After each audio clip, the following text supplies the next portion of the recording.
आदाब। जावेद अख्तर साहब की गजल आपकी समातों की नजर।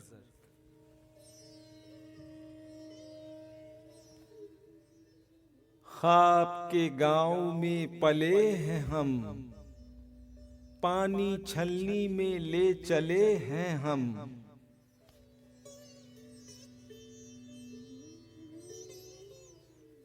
छाछ फूकें के अपने बचपन में दूध से किस तरह जले हैं हम।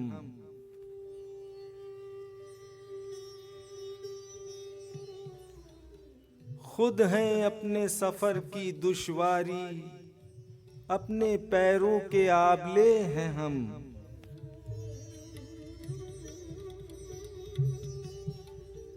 तू तो मत कह हमें बुरा दुनिया, तूने ढाला है और ढले हैं हम।